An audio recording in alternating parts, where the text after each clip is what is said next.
So thank you everyone who is joining us today. I just want to say a big thank you on behalf of Sidelets Education. We are so honored to do these webinars that are happening twice a week. They're free and they're concise and they're the kind of strategies that you need right now. And we're honored today to have our own Nancy Motley joining us to be our speaker for this webinar. She wrote this book, Talk, Read, Talk, Write. She's also a contributing author to other resources that we have. But this is like gold if you don't have it. Get it. So I'm going to go ahead and let Nancy, she's my mentor. I've learned for years from her. And so I'm just excited to hear from Nancy, just like the rest of you. I'm going to go ahead and hand it over to Nancy. Nancy, go ahead and take it away. Awesome. Well, thank you. Welcome, you guys. I'm so happy you're here with me. I do want to start with just a few announcements. The first one is I just want to say thank you to my Sidelets Education team. We are all learning and growing together. And much like an introvert doesn't really like to give a speech in front of class, I'm an extrovert. I don't really like giving a training to my computer. And so while we're working remotely, just know that I'm a little outside of my comfort zone right now. And I just would encourage everybody to get comfortable outside of our comfort zones, because I think we're all in some way, shape, or form going through that right now. I also wanted to start by just honoring where all of us are at. Some of you guys have had kind of a smooth transition and things are rocking and rolling, and others of you are having a hard time getting out of bed. And sometimes we might be switching that off day in and day out. And just know that what we're going to learn today might be super useful for you right now. And you might need to put it on a back shelf for a day, a week, a month. Know that it'll be here for you whenever you're ready, because our topic about asking better questions is always going to be a good topic for our kids, whether we're working with them remotely or in a regular classroom. The last announcement is I just watched a webinar by Pamela Broussard last week that is on our website, and it's called Putting It All in Perspective. And I will tell you guys, it is the message I've needed to hear since school kind of got shut down. If you need encouragement or inspiration, that is the place to go. It is the best 20 minutes you can spend on yourself. And, you know, my biggest takeaway from her message was to give yourself some grace. And I hope that we're all doing that. So there is a live chat going on right now on the live feed. I would love for you guys to participate there. And you'll notice right here, we also have a Sidelets Ed chat on Twitter. So once this live feed is over, I would love to continue the conversation with you about questioning using that hashtag on Twitter. So let's get started. Let's look a little bit at our current reality. This very first picture I want to show you, one of my girlfriends shared with me. This is her 5-year-old son. This picture was taken about 3 weeks ago, and it's a picture of him watching his teacher doing a read aloud for his class. And it was the first time he had seen her face in 3 weeks.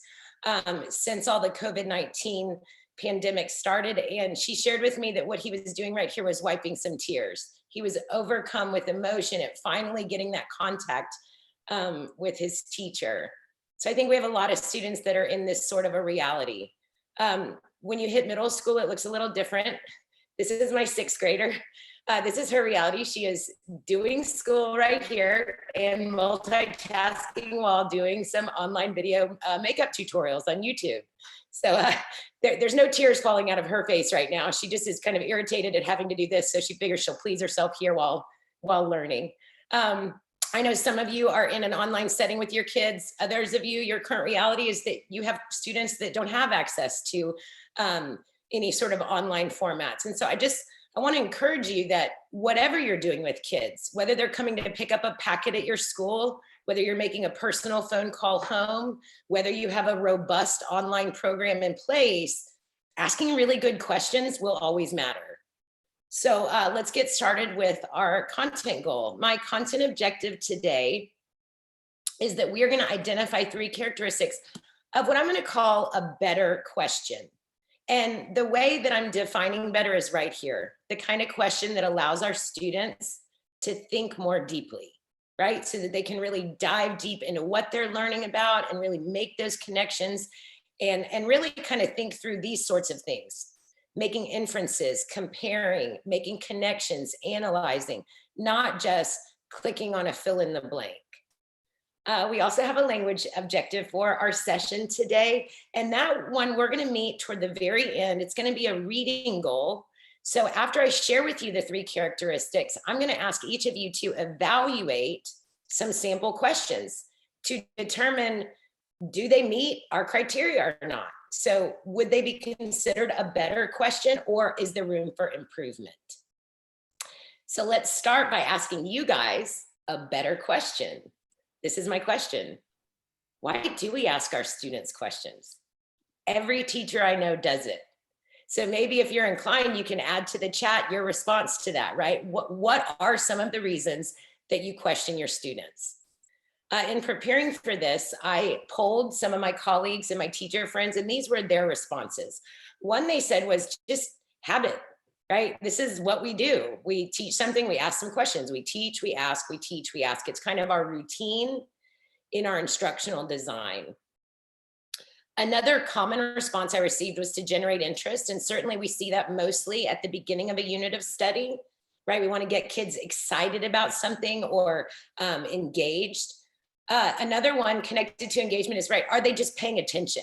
So we certainly see this in a live classroom setting, right? You see some kids that are kind of checked out. So we might pose a question to bring them back into the learning. And then the most common response that I received is to check for understanding, right? I've defined a vocabulary term and showed some examples, and then I ask a question to see if they got it. They might have read a passage, and then I ask a question to see, did they determine the main idea of that passage? All of these, you guys, right here, these 4, they're excellent reasons to ask questions, but they're not the focus of our topic today. The reason are the kind of question that we're focusing on today are the kind of questions that promote deeper thinking. I would argue it's even more important in a remote setting to ask questions that do promote that deeper thinking.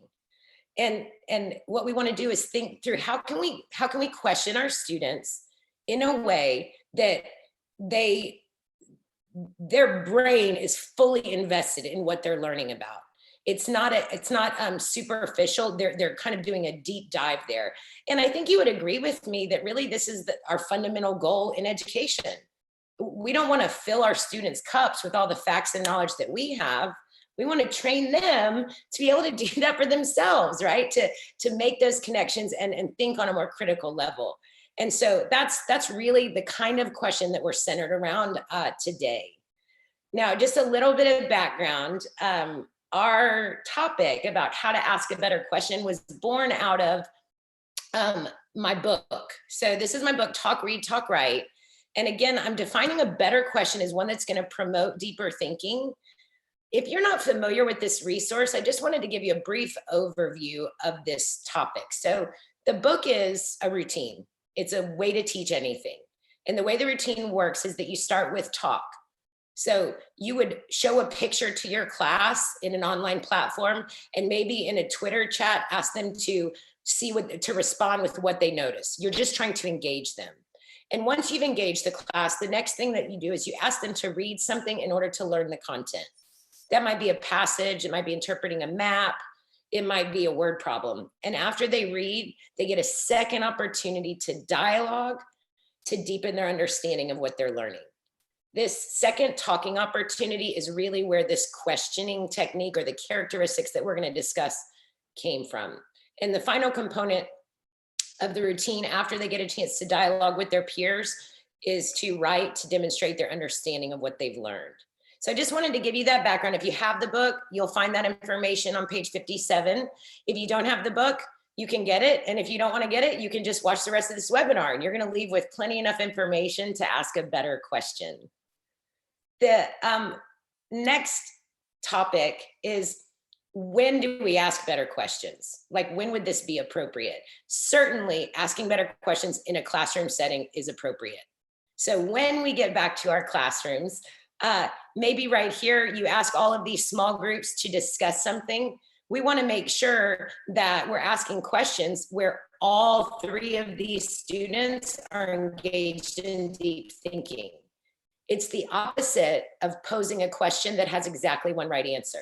When we do that, let's pretend this student is the most extroverted and the most knowledgeable. So what does that look like in our classrooms? He does all the talking, and our two friends right here smile and nod at him, tell him good job, and then they get off task. So we definitely want to ask better questions in a classroom setting.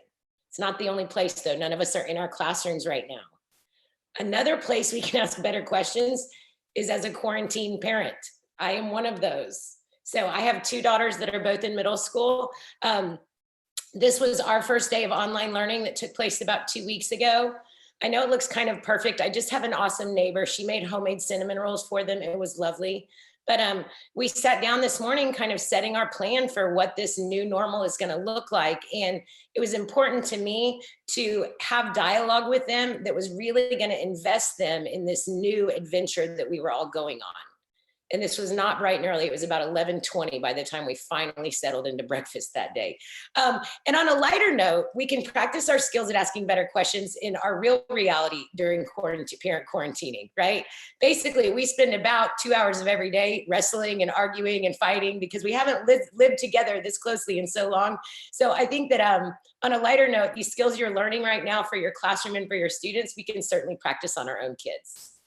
So the third and most important context for better questions is remote and online learning, which is the context that we find ourselves in right now. So this is what it might look like here. And I just kind of wanted to share a couple of ways that asking questions can look. One might be like this. You have the luxury of having a class Zoom meeting. So if we were going to ask a great question or a better question in this format, this would be an example of something called synchronous learning, right? So I'm asking a question and in real time, all of the students are getting an opportunity to collaborate. That's excellent. That's the most like maybe our classroom setting. But most of our remote learning is happening asynchronously. And what I mean by that is at the beginning of the week, I might pose a question to my class based on a reading assignment, based on a video clip, and say, you know what, I'd like for you to respond to this question over the course of the week. I might have one student that will do that on day one and the first thing in the morning. I might have other students that take a little bit longer. They're all doing the same work, but not at the same time. This is a picture of a discussion board or a chat room, right? So I could pose the question and ask each of my students to prepare a written response by a certain time. Now, when we think about remote learning and we think about our English learners, many of the webinars that I've been watching are really about how to close the gap and how to kind of mitigate some of the downside of remote learning that our English learners are experiencing.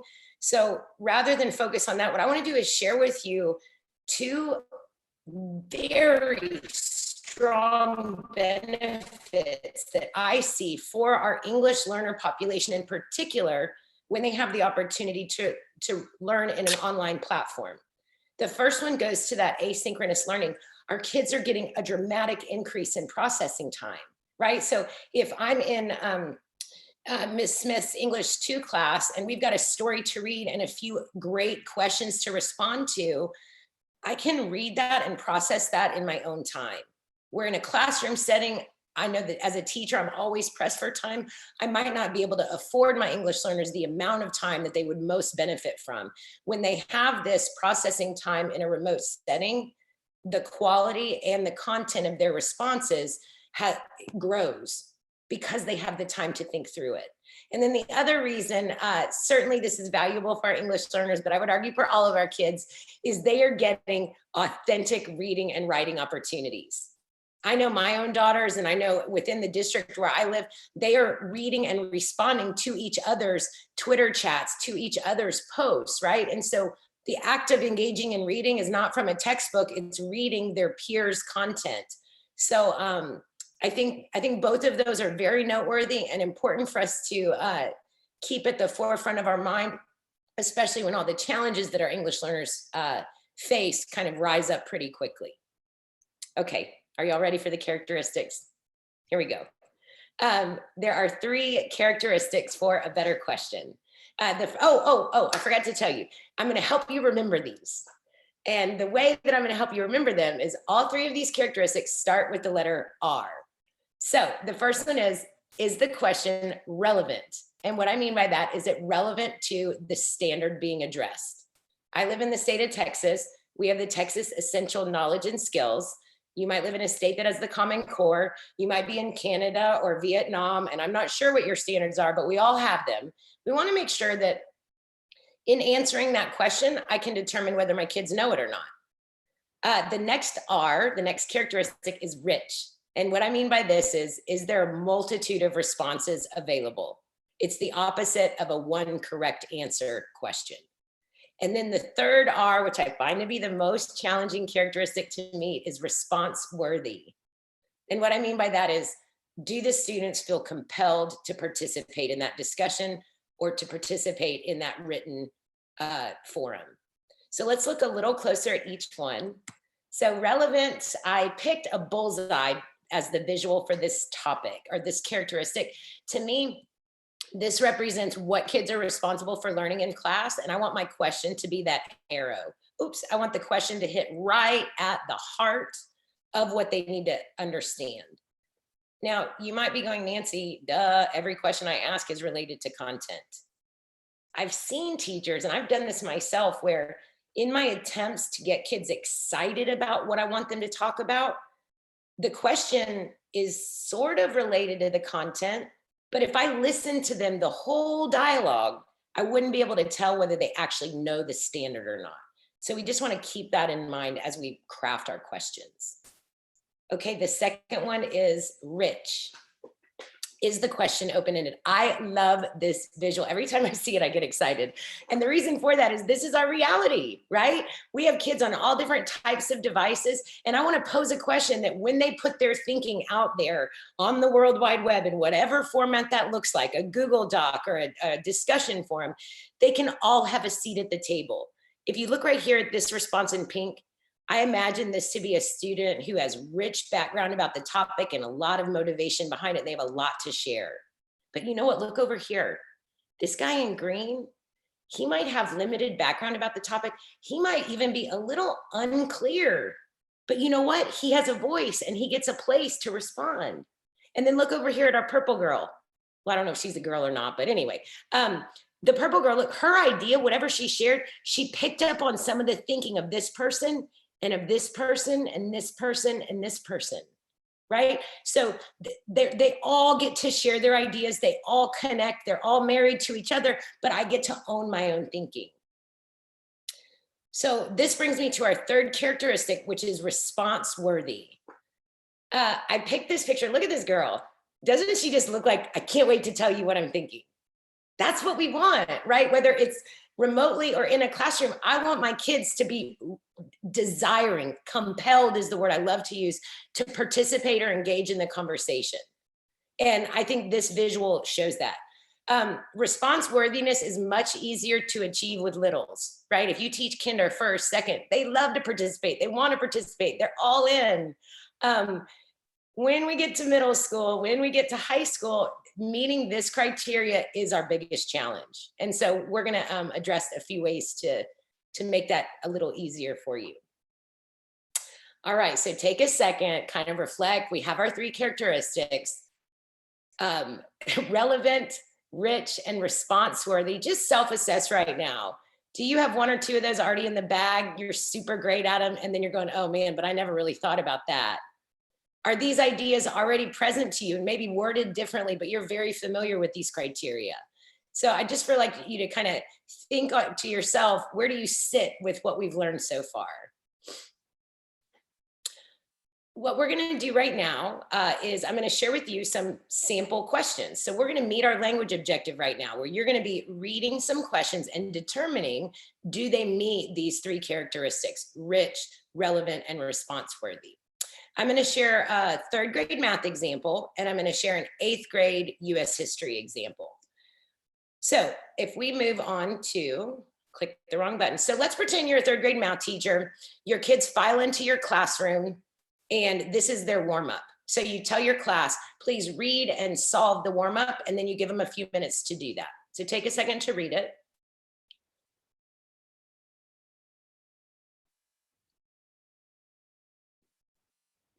So you've set your timer, it goes off after 3 to 5 minutes. Your kids are finished solving. What does it normally look like in class? Well, I've been walking the room, checking everyone's math journal, and then I come up to the front and I walk them through how to solve it so they can check their work. Or I might solicit students to help me, like, Carlos, what is the first thing we need to do to solve our problem? And we might call on one student at a time to work through it. What I'm suggesting is right now, this is a perfect time to ask a better question. So how do we do that? Instead of calling on one student at a time with a one right answer response, what I might do instead is ask partners to turn to each other and explain, how did you solve the problem? It's a pretty straightforward question that we hear in many math classrooms. How did you solve the problem? So let's think for a second. Does this question that's in red, does it meet our three characteristics? I think it definitely meets relevant. This is a typical two-step word problem in a third grade math classroom. When they answer, I can tell whether they understand whether to use two operations or not. Now let's move on to rich. What do you think about that? Is there more than one way to answer this question? This one is a little tricky because some of you might be going, Nancy, not really. They've got to add the pizzas, then divide by 4. I would agree with that. And many questions in math and science disciplines are more linear. They have one right answer. I would argue the reason this question is rich is because it's what I'm going to call linguistically rich. So let's say Carlos's partner is Michael, right? And I asked Carlo, hey, Carlos, I want you guys to explain how you solve the problem. Michael might tell Carlos, well, I just put the pizzas together and then put them into 4. That's accurate. And then Carlos might tell Michael, well, I added the sum of the 3 pizzas to get 436. And then I divided by the 4 cooks and my quotient was 109. Also accurate. Do you see there's a wide variance in what they were linguistically able to do to explain their thinking, but the act of letting them do that is creating richness within the classroom and certainly richness within both of their brains. And then finally, the third characteristic is, I keep hitting the wrong button on my computer. There we go. Response worthy. This word right here, you, is where I think we achieve response worthiness. We are asking our students to tell about their experience of solving the problem. We're telling them they are important and they are valuable because I want to hear what you did. And in doing that, their desire to participate is increased. All right, let's look at our 8th grade US history example. And if you're inclined, I'm going to look for you to give me a yes or no, or agree or disagree in the chat. Oh, I forgot something. Hang on, just kidding. We're not done with this. I forgot one thing.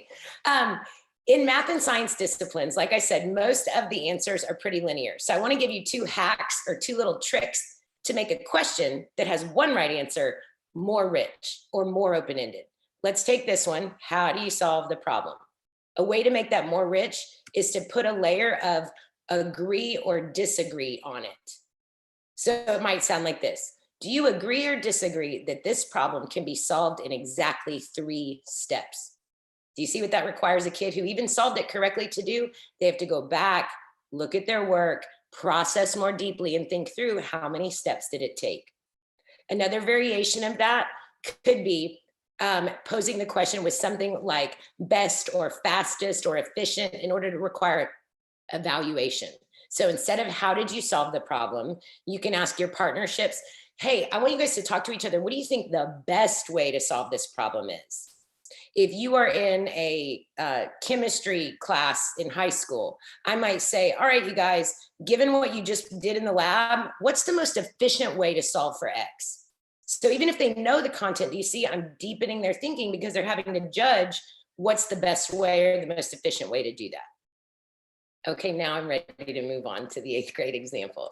So the last one, we were pretending we were in a classroom. None of us are there right now. So now let's pretend we are where we are right now, maybe in our PJs still in bed, right? So we're going to do this as if I am teaching 8th grade US history remotely, which some of you here are doing. Our topic is Westward Expansion. We're going to pretend that I have found a perfect 8-minute video that explains the reasons for Westward Expansion. And what I've done is I've emailed that link to all of my students, all of my 8th graders, and I've also created some discussion questions. So what I'm asking them to do over the course of the week is watch the video and reply at least twice to an online discussion board based on what they saw in the video. So let's look at some questions and we're going to analyze, are they relevant, rich, and response worthy? First question. See what you think. I think this question definitely is relevant. I told them to watch the video to find out the reasons, and I'm now asking them what the reasons are. I can measure whether they understand the content or not. I think this one is only a little bit rich. Like I only did half icon for rich. And the reason I only did a half icon is there's really 2 ways to interpret this. If the video gave exactly 4 perfectly explained reasons, and then the kid just regurgitates back those 4 reasons, that's not very rich to me. However, we certainly will have some of that linguistic richness that I referred to in the math example. Students might explain their understanding of those 4 reasons in different ways. And then we usually have a kid or 2 or 5 that they know some other reasons for Westward Expansion. So they might add richness to the dialogue in that way. The thing that I think this question is lacking is response worthiness. There is no icon there for response worthiness. I have an 8th grader in my house. She's not going to want to answer this question. It feels like a chapter review question out of a textbook. So let's look at another one. Same scenario, same video. What if we pose this question to our students?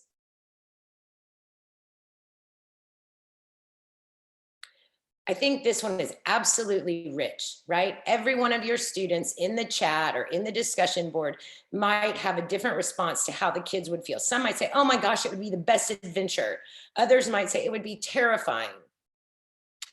I also think that it is response worthy. Why? Because we're asking students to take on a perspective that they have background about.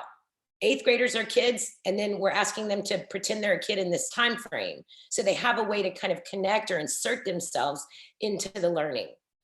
What I think is lacking in this particular question is relevance. Now, before you get all worked up, it is connected to the topic for sure. But if the goal of the standard is that kids can identify and explain the reasons for Westward Expansion, I might have students that can very well articulate how they think kids might have felt, but that doesn't show me whether they understand those reasons or not. So this is an example of a question that is just tangentially connected to the standard rather than that bullseye laser focus on the standard. All right, one more. See what you think. So probably your teacher background is saying, this one's perfect because the slide's almost over. The last one's always right. And you would be correct. I think this question meets all 3 of our criteria. Is it relevant to the topic and the standard? You betcha. Kids have to pick a reason or reasons so I can determine whether they understand that or not. It's definitely rich. All students could have different responses for it.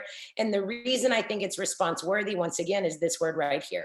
We're asking kids to put themselves in that position and to make a personal connection to the topic.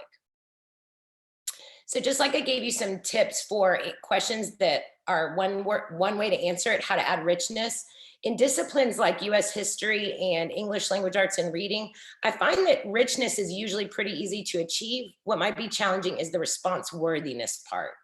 And so I have a tip for that as well. I think when we're writing questions that are already inherently open-ended, one way to really push kids to feel compelled to answer is to add perspective. So encouraging your kids to pretend that they are in that time in history, have them put themselves in the place of the main character or the antagonist or the protagonist. And often we increase their willingness to participate with those questions. So, I want to close with a quote from Tony Robbins. He says, successful people ask better questions, and as a result, they get better answers. And I believe that. And I also believe that successful teachers ask better questions, and as a result, their students are able to give better answers. And what I mean by better is no more regurgitation, right? They're able to really think at a much deeper level, which you and I both know is going to serve our students.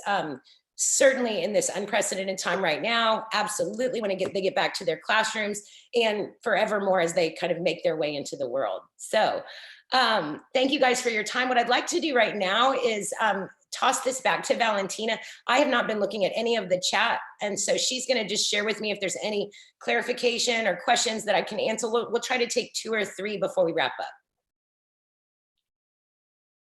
Okay, Nancy, honestly, there were not any big questions from the people on the YouTube live stream. Over 160 people are watching on YouTube live stream currently, so that is amazing.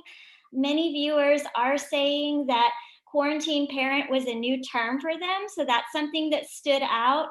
They love the 3 R's: relevant, rich, response worthy. And many of them were saying that response worthy was something that they needed to work on. They are loving the message you are sending today. Oh, good. Excellent. We have a Well, lot. thank you so much, you guys, for. Oh, go on. I was just going to say, we have so many people that are saying thank you. Thank you, Nancy. Thank you so much. This is great. Amazing training. Thank you, Nancy. So I do want everyone to know that the live chat will be downloaded and Nancy will get to see it. So all of your thank yous and all of that, she'll be able to see all of them and who said what. So. Oh, you guys, I have wedding day face. My cheeks hurt from smiling. Oh, I love it. I do want to wrap up with another slide, and then I'm going to have Carol share a couple of things as well. I went too far. So I made a Padlet for this topic, and I am totally new. I'm not very good at this, so it's the puniest Padlet you've ever seen. I think it only has 4 or 5 items on it, but feel free to go there. This is my Twitter handle, Nancy Motley, TRTW.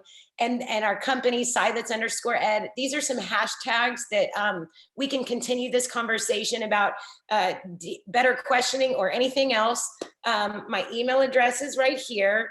And then I'm going to hand it over to Carol because we do have some opportunities for more PD coming up that I definitely want you guys to know about. But I want to close with thanking you so much for your time, and keep up the awesome work. Amazing. Thank you. Thank you so much, Nancy. I continue to be inspired by your leadership. I think we all are. You keep modeling, and you have obviously for years been modeling taking risks in an online environment. And we all need that modeling right now. It's big, big payoff. So we appreciate you. If you'll go to the very next slide on your end, I can talk a little bit about what we have coming up. I do want folks to know that if you're looking for, we're doing these webinars twice a week, thanks to the team and Valentina's leadership and everything. So we want you to know that we have one coming up on Friday. It's very, very popular already. So many people have registered for math conversations using virtual manipulatives. And we've gotten the question, is this just for elementary? No, it's not. Adrian Mendoza, who is just fantastic, and everybody loves hearing from him. He said this is applicable K-12, so please join us. And this is where you would find the links to these upcoming free webinars, sideletseducation.com, and then definitely click on upcoming events. And on Monday, we have our own Tina Bean giving a webinar on our social studies, compelling social studies content in distance learning. And again, we'll have a couple every week that are just well worth your time, like today. There is a new offering that I'd be remiss if I didn't tell you about what's at the top of this screen, because we have so many clients talking to us about how their teachers need to be certified in Texas for their ESL certification. So we want to make sure that you know that we do have an online offering for that, and you would find it there as well. It's an upcoming event.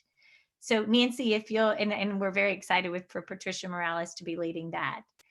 Another thing on our website that we want to make sure everybody knows about is if you missed any of these, they are still there. They are under webinars. Just look for that tab and you will see that fabulous one with Pamela Broussard. You can watch it on YouTube, or we have it also on Google Drive. The ones Valentina and Ton did, the first one we did with Laura Gardner, they live on our site. So we would invite you to come there. And we really appreciate everyone that's engaging. I think together I mean, we know that as a company, is that together we're all so much better. So I would just end on that last slide again, Nancy, with her information to make sure that everyone knows how to engage with Nancy. I know she's going over to Twitter right now and is going to search under the Sidelets Ed chat and the hashtag TRTW. Thank you again, Nancy, and thank you, Valentina. Really appreciate you guys, and we appreciate everyone joining us today. We'll go ahead and end now. Bye-bye. Thanks.